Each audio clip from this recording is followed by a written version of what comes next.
ODI team को लेकर 2027 के वर्ल्ड कप को लेकर यहां पर तैयारी शुरू हो चुकी है कि कौन कौन से खिलाड़ी होंगे जो टीम इंडिया के साथ रहेंगे, वो फिर से ट्रॉफी जितवाएंगे। लेकिन सवाल अब विराट कोहली को लेकर, और ये अपने आप में सवाल उठाना भी कहीं ना कहीं एक तरीके से जिस तरीके से विराट कोहली ने बल्लेबाजी की है, क्राइम माना जाएगा। सोशल मीडिया से लेकर हर जगह फैंस इस बात को एक्सेप्ट ही नहीं करेंगे। लेकिन पिछले मुकाबले में और जिस तरीके से बातें उठी हैं विराट कोहली को लेकर, यहाँ पर बातें जब सिलेक्टर कहते हैं कि नंबर 3 पर हम कुछ नया ट्राई करने वाले हैं, तब वहां से कहीं ना कहीं ये सवाल आ जाता है कि क्या विराट कोहली की जगह पर किसी नए खिलाड़ी को देखा जा रहा है नंबर 3 के लिहाज से। केएल राहुल को हम ट्राई करेंगे, वहां पर कहा जा रहा है केएल राहुल को ट्राई करेंगे, जायसवाल को ट्राई करेंगे, ईशान किशन को ट्राई करेंगे। तो अखिल भाई, ये कहीं ना कहीं एक इशारा है विराट कोहली को लेकर। वो जो आपने वर्ड यूज किया ना क्राइम, ये वाकई में क्राइम है। विराट कोहली जैसे प्लेयर के बारे में ऐसा सोचना कि कोई नंबर 3 पर उस खिलाड़ी को रिप्लेस कर सकता है। आप उसकी एवरेज देख लीजिए, कुछ भी मत देखो यार, में कुछ मत देखो, वो जिस तरीके का परफॉर्मेंस करता आ रहा है ना बंदा, अपने दम पर एक बार फिर से आईपीएल जिता दिया आरसीबी को। और जिस तरीके से वो खेल रहे हैं, नंबर 3 विराट कोहली का था, विराट कोहली का है, और जब तक वो बंदा रिटायर्ड नहीं होगा वो नंबर 3 विराट कोहली का ही रहेगा। लेकिन ये सवाल जो सोशल मीडिया पर भी बार बार कहा जा रहा है ना कि अगर इस तरीके से बातें, जो आमतौर पर विराट कोहली भी हाल फिलहाल के जितने उनके इंटरव्यू रहे, उन्होंने बार बार ये कहा है कि जिस तरीके से सिचुएशन क्रिएट किया गया है, तमाम चीजें रही हैं, वो उन पर टारगेट हुई हैं। और यहाँ पे अगर आप देखेंगे, अगर ये बातें अचानक से वो चोट की वजह से बाहर होते हैं और फिर ये खबर आ जाती है कि नंबर 3 पर नए को ट्राई कर रहे हैं, तो कहीं ना कहीं इशारा वही है ना, उन्हें राहुल को नंबर 3 पर ट्राई करने की क्या जरूरत, जैसा कि बोला गया था। राहुल की तो ऑलरेडी जगह फिक्स है इस टीम में। अब ये कहा जा रहा है कि हम राहुल को नंबर 3 पर ट्राई करेंगे, तो इशारा तो वही है कि यानी कि नंबर 3 की जगह को लेकर आप पूरी तरीके से श्योर नहीं है। और राहुल की जगह फिक्स करने के लिए आपने ऋषभ पंत का करियर खराब किया। आपने ऋषभ पंत को इसीलिए बाहर बैठाया, बेंच पे बिठाया। आप चैंपियंस ट्रॉफी भी लेकर गए 2023 के वर्ल्ड कप के बाद से बंदे ने सिर्फ एक ही मैच खेला, मतलब जब उनका एक्सीडेंट हुआ था उसके बाद सिर्फ एक वनडे मैच खेला।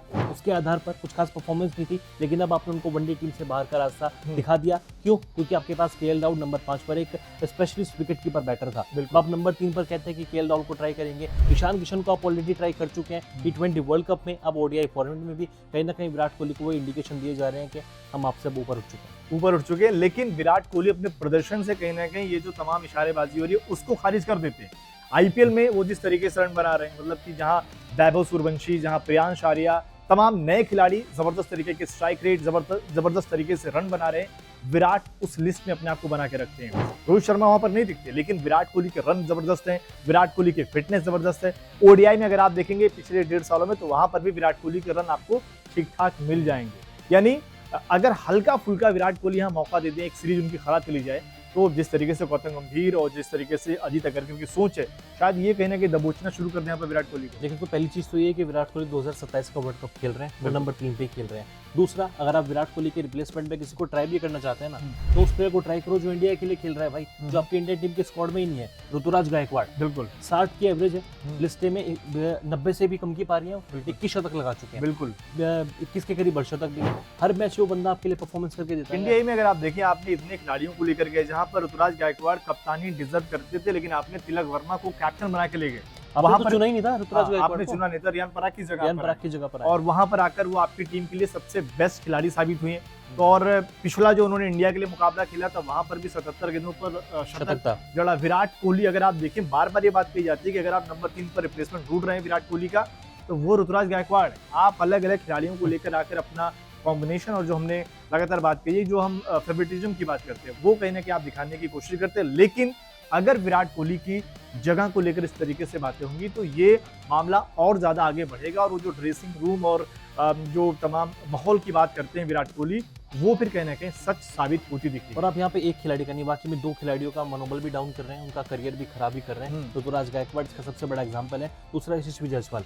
आपने क्या कहा था, अगर अजीत अगरकर ने जो प्रेस कॉन्फ्रेंस हुई थी, इंडियन टीम का T20 स्क्वाड आया था, हम जायसवाल को मौका देंगे, जायसवाल को विराट कोहली के रिप्लेसमेंट के तौर पर लेकर आएंगे। आप यहाँ पर जायसवाल को चांस दे सकते थे, शुभमन गिल नंबर 3 खेल सकते थे। ऐसे नहीं शुभमन गिल के लिए नंबर 3 की पोजीशन कोई न्यू पोजीशन हो गई, या आप गिल के लिए, आप शुभमन गिल के लिए जगह बनाते हो ना, कि शुभमन गिल अगर आते हैं टीम में, तो आप उनको ओपनिंग कराते हो T20 में, ओपनर को आप नंबर 3 पर ट्राई कर देते हो, तो फिर जायसवाल जो आपके लिए शतक बना चुके हैं, जब उनको मौका बीच में दिया गया, ऋतुराज शतक बना चुके हैं, आप उनके लिए काम नहीं करते। सबसे बड़ा पैमाना ये भी था ना, अगर आप जायसवाल को एज ए ओपनर ट्राई करते, आप यानी कि रोहित शर्मा के रिप्लेसमेंट के बारे में सोच सकते थे, क्योंकि नंबर 3 आपका फिक्स है। आप नंबर 3 से छेड़खानी कर ही क्यों रहे? आपको पता है विराट कोहली नंबर 3 खेलेगा, आप इनसिक्योर हो रोहित शर्मा की फॉर्म पोजीशन को लेके। हम्म। तो अगर वैसे अब जैसे में जायसवाल को मौका मुझे देते तो ऐसा लग रहा है कि अगर मान लीजिए रोहित शर्मा की जगह पर अगर सवाल उठता है तो फिर जायसवाल नहीं बल्कि ईशान रिप्लेस करेंगे, शुभमन गिल ईशान ओपनिंग कर जाएंगे। जिस तरीके का सिचुएशन यही तो हुआ था ना, अगर आप देखेंगे जो T20 वर्ल्ड कप में, तो क्योंकि ईशान नंबर 3 पर आते हैं, वो ओपनिंग भी कर सकते हैं, नंबर 3 पर भी बेहतर कर जाएंगे। आगे चलकर आप देखिएगा ओडीआई में भी सेम यही होने वाला है कि अगर मान लीजिए रोहित शर्मा को इंजरी होती है, कुछ भी डाउट होता है, तो फिर वहां पर रिप्लेस ईशान करेंगे रोहित शर्मा को। फिर वही गलत है, अब मतलब जायसवाल के साथ गलत होगा। यानी कि एक वाकई में बहुत कुछ चल रहा है इंडियन टीम के ड्रेसिंग रूम में, जो लगातार रिपोर्ट भी सामने आती है कि सीनियर प्लेयर्स की कोच गंभीर के साथ नहीं बनती, रोहित शर्मा बात नहीं करते, विराट कोहली बात नहीं करते। अब कुछ ना कुछ खिचड़ी तो पकड़ी होगी ना, तो इस तरीके की खबरें लगातार सामने आ रही है। बाकी आपको क्या लगता है कि यहाँ पर क्या विराट कोहली 2027 के ओडीआई वर्ल्ड कप टीम में डिजर्व नहीं करते हैं? जिस तरीके से नंबर 3 की तलाश की बात कही जा रही है, क्या रोहित शर्मा को 2027 के ओडीआई वर्ल्ड कप में होना चाहिए? कमेंट करके अपनी राय जरूर दें। और अगर मान लीजिए किसी कारणवश ये दोनों खिलाड़ी नहीं होते हैं, तो उनका सही में रिप्लेसमेंट कौन है, उसके बारे में भी अपनी राय जरूर दें।